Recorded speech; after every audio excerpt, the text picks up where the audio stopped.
नमस्कार,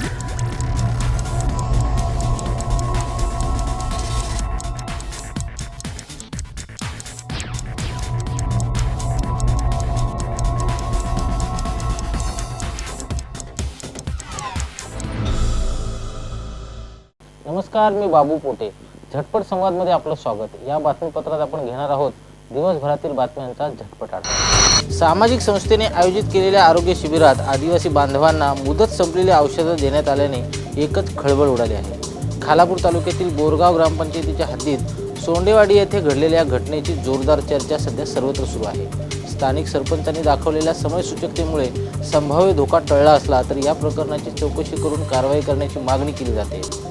नातवाचे लाड पुरवण्यासाठी शरद पवारांनी मावळ मतदारसंघ पार्थ पवार यांना चॉकलेट म्हणून दिला असून रेव पार्ट्या करणाऱ्यांच्या हाती सत्ता देऊन मतदारसंघातील तरुणांना व्यसनाधीन करणार आहात का असा सवाल करत वंचित बहुजन आघाडीचे नेते बाळासाहेब आंबेडकर यांनी शरद पवार यांच्यावर टीकेची झोड उठवली आहे.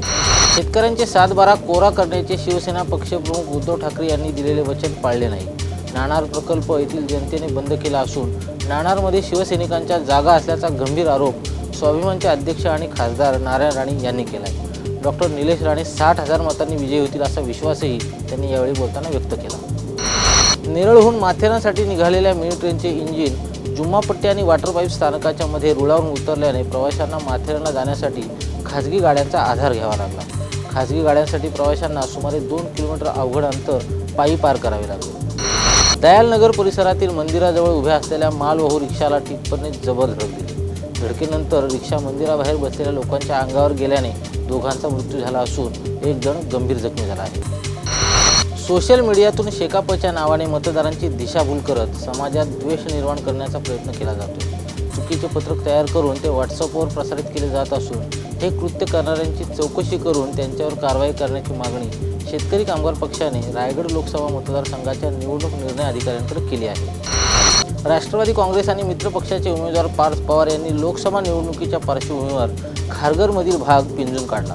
खारघरमधील सोसायट्यांना भेटी देऊन तेथील नागरिकांच्या समस्यांचा आढावा घेतला. यावेळी नागरिकांनी त्यांना विजयी होण्याचा विश्वास दिला. पिंपरी चिंचवड येथील टाटा मोटर्सच्या कर्मचाऱ्यांनी महायुतीचे उमेदवार श्रीरंग बारणे यांना पाठिंबा जाहीर केला. महायुतीचे उमेदवार खासदार श्रीरंग बारणे यांनी टाटा मोटर्सच्या कर्मचाऱ्यांची भेट घेतली. सर्व कर्मचाऱ्यांनी त्यांना लोकसभा निवडणुकीसाठी शुभेच्छा देत पाठिंबा जाहीर केला आहे.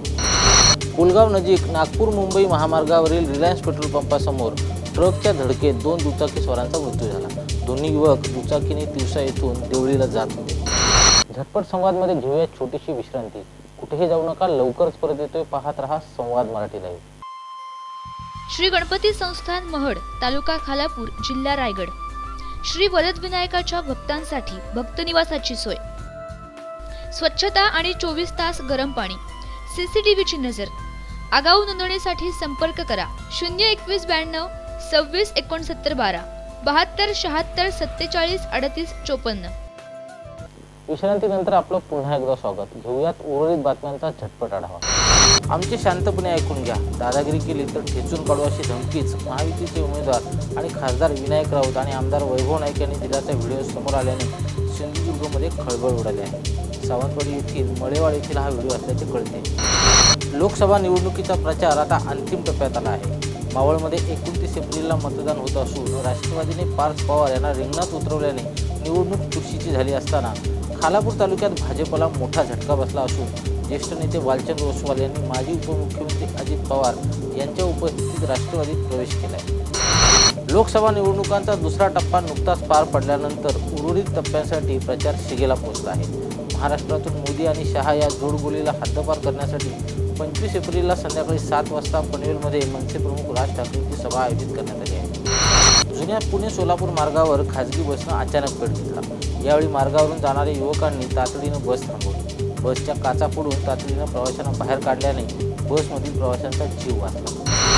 वर्धा जिल्ह्यातील समुद्रपूर तालुक्यात विद्युत प्रवाहाचा धक्का लागल्याने जखमी झालेल्या माकडाला परिसरातील काही युवकांनी तात्काळ रुग्णालयात दाखल करत समयसूचकता दाखवत माकडाचे प्राण वाचवले. झटपट संवादमध्ये आता वेळ झाली इथेच थांबण्याची. पुन्हा भेटूया पुढील बातमीपत्रात. तोपर्यंत नमस्कार.